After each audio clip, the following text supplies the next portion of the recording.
Alright YouTube, and welcome to another Borderlands 2 Effervescent Weapon Guide for the new DLC Commander Lilith and the Fight for Sanctuary. In this video I'm going to cover the Toothpick Assault Rifle and the Retainer Shield, but I'll also talk about how you can maximise your chances of receiving a Nirvana SMG from this farm as well. You can do this by including the infected pods if you wish to do so. So to start off, you're going to want to follow the route that I do as you enter the Burrows area of the DLC. I stopped here to grab some ammo because the Toothpick Assault Rifle absolutely drains your ammo supply, you would not believe. Once you enter this area, just after the small cave where you can find the Game of Thrones Easter egg, I'll have a link down below to that if you're interested. You'll enter a wide open area where a few sandworms will begin to spawn. The sandworms are the enemies you're going to want to be killing if you want to get your hands on either the Toothpick or the Retainer. And this is definitely the area in the whole DLC where you can get the most sandworms to spawn in at any given time. You'll notice that there will also be infected pods spawning in alongside the sandworms, and with these you can do whatever you like. You can either let them hatch into the saplings to see if you get an infected badass sapling. These are the enemies you want to be killing if you want to get a effervescent Nirvana SMG, or you can simply speed up your Toothpick Retainer run and destroy these pods before they even get the chance to hatch. But once you've wiped out all the enemies in the area and killed all the sandworms, if you head just down here, you can actually get an extra 3 sandworms to spawn in, so it's definitely worth your time heading to this extra area and checking it out. Now in this video I'll be showing you 2 different farms where you can get the Toothpick and the Retainer from the sandworms. However, this is definitely the #1 farm that you want to be doing.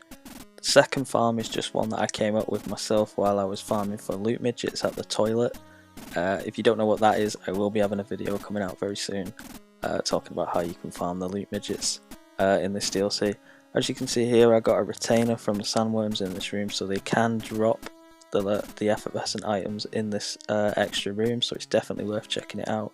So once you took out these 3 extra sandworms, you can actually save, quit, reload and try again, doing the exact same run as what I've just done. But if you want to extend this run at a better chance of getting the Nirvana SMG, you want to head this way to this infected area, and you'll see these pods on the roof. You want to ignore those just for the minute, head down this little crevice type thing and get the weapon chest at the bottom. By the time you've opened the weapon chest and you head back, you should see that the pods have hatched, and as you can see there was an infected badass sapling, but he didn't drop anything. But those enemies actually have a chance of dropping the Nirvana SMG.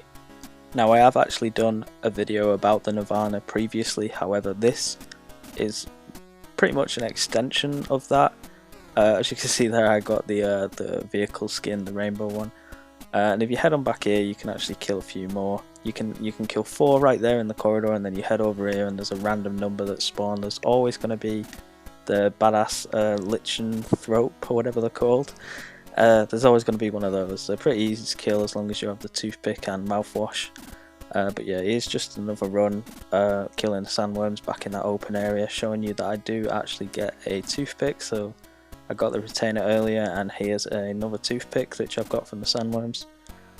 So yeah, I mean, this run is pretty effective. You can add in the infected pods so that you can get a chance at a Nirvana. You've got the Retainer that you can get from the sandworms. You've got the Toothpick that you can get from the sandworms. Now this is the second farm. I wouldn't recommend this. This is just something that I was doing while I was farming loot midgets. Like I said, you can add this in to your loot midget farm and see if you can, you know, potentially get a Retainer or a Toothpick from the sandworms, because some sandworms spawn right near the toilet where the loot midget is. So there's going to be 4 sandworms in this area, so it's worth killing them if you're farming the loot midget. If you want to add that in, it'll add you know, a bit of extra time onto your farm, because there's a whole lot of enemies that spawn in this area. So if you want to just farm the loot midget, just farm the loot midget. But if you want to farm for a Retainer or a Toothpick as well and add that in, then I'd say it's definitely worth the 2-in-1. So yeah, that's going to be it for this video. I'm going to have a video coming out soon talking about what the Toothpick does, what the Retainer does, what the Mouthwash relic does, and how they all work together. I'm going to be talking about how you can farm the loot midgets yourself. All kinds of different things going to be coming about this DLC, so please stay tuned for that. Please be sure to like if you enjoyed, leave a comment Let me know if you managed to get a retainer or a toothpick following this guide, and subscribe if you enjoyed. Thanks for watching, and I'll see you in the next one.